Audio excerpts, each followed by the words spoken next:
Nah, apakah vaksin COVID-19 yang sudah mendapatkan restu dan izin dari BPOM ini benar-benar aman? Kita akan bahas bagaimana sebenarnya penggunaan, keamanan, dan juga penanganan dari vaksin ini.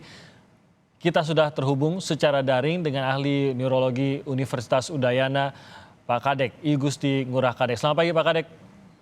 Selamat pagi, salam sehat Bang Timothy. Salam sehat, Pak Kadek. Semoga dalam kondisi sehat juga. Pak Kadek, hari ini menjadi penanda mulainya proses vaksinasi negeri kita terkait dengan COVID-19. Pak Kadek sendiri, setelah perjalanan panjang kita memulai perjuangan melawan pandemi dari tahun lalu, bahkan dari awal tahun, sudah berbulan-bulan kita melawan pandemi ini, melawan COVID-19 ini. Bisakah kita katakan hari ini adalah titik terang bagi Indonesia? Atau sebenarnya ada kewaspadaan yang harus tetap kita miliki walaupun kita menyambut baik vaksin yang akan dimulai hari ini dengan Pak Jokowi, tapi kewaspadaan tersebut tidak boleh hilang? Ya, kalau saya bilang jadi kita harus bersyukur, benar-benar kita syukuri. Ini awal mula kita mulai akan mengatakan menyelesaikan pandemi atau keluar dari cekaman pandemi. Vaksin adalah strategi farmaseutikal yang benar-benar ditunggu Indonesia dan ditunggu dunia. Itu patut kita syukuri, dan mestinya adalah dengan Bapak Presiden per hari ini itu akan secara resmi dimulainya program vaksinasi itu. Maka secara resmi juga kita akan menggunakan teknologi ini atau strategi farmaseutikal ini sebagai salah satu. Jadi sebagai salah satu cara atau strategi kita untuk keluar dari cekaman pandemi, di samping dengan strategi yang lain, di prokes dan lain-lain harus tetap juga jalankan. Ini mohon diingat, vaksin hanya salah satu, mengingat juga harus diperhatikan bahwa kita butuh waktu agak lama ini untuk mencapai yang disebut dengan kekebalan penduduk atau herd immunity, sehingga ya harus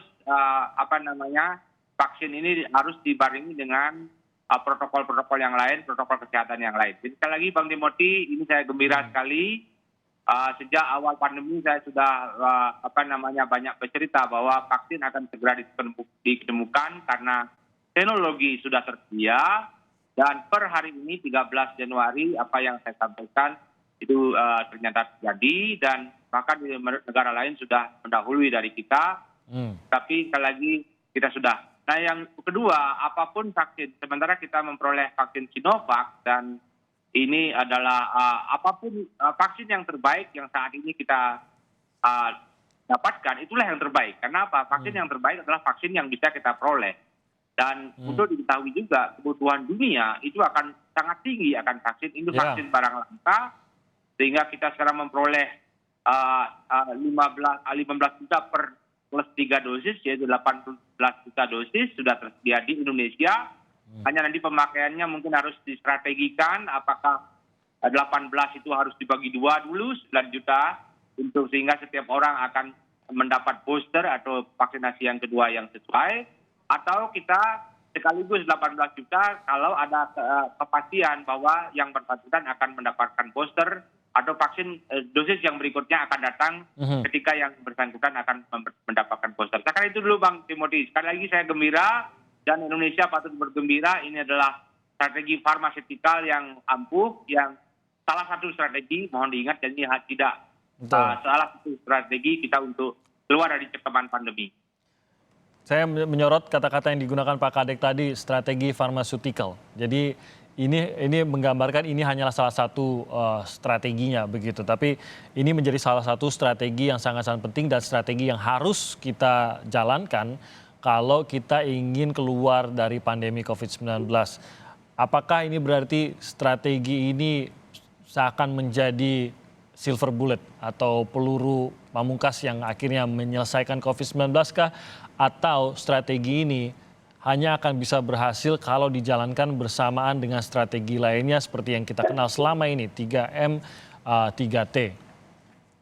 Ya, kalau saja jumlah dosis yang tersedia di Indonesia saat ini adalah 400 juta dosis, Pak Timothy, saya bilang ini silver bullet. Jadi benar-benar peluru pemungkas untuk mengatasi COVID-19 ini. Tapi mengingat kemudian dosisnya yang tersedia baru hanya 18 juta dosis. Ya. Dan harus diputuskan apakah 18 juta yang tersedia ini diperuntukkan untuk 9 juta orang atau full di strategi full vaksinasi 18 juta itu dulu, sambil berharap bahwa pada saatnya nanti setiap orang yang divaksin per hari ini mendapat vaksinasi ulang dalam waktu 3 atau 4 minggu yang akan datang. Itu tentu strategi pemerintah akan membuat strategi itu. Sekali lagi dunia membutuhkan jumlah dosis yang sangat besar.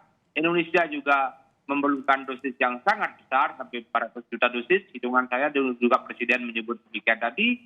Dan kapasitas produksi vaksin dunia itu jauh dari kebutuhan dunia dalam waktu 1 tahun. Jadi mungkin 1 tahun dunia belum bisa memproduksi sebanyak 12 miliar dosis. Ini yang jadi sehingga saya menganggap ini vaksinasi ini adalah salah satu strategi farmaseutikal, belum kita anggap sebagai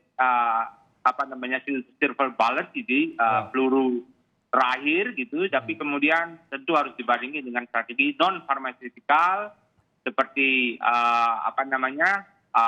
seperti biasa 3M, kemudian 3T, yaitu testing, tracing, dan treatment atau isolasi dari yang konfirmasi itu mesti tetap dijalankan.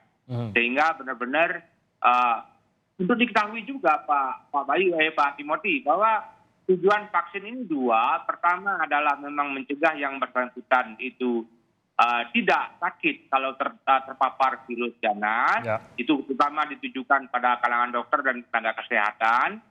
Dan tujuan yang kedua yang lebih penting secara populasi adalah menekan penularan virus di komunitas. Ketika nanti 70% orang sudah kebal karena vaksinasi, maka virus tidak mampu lagi mudah menular antar orang, maka pandemi sudah bisa kita katakan sudah berakhir.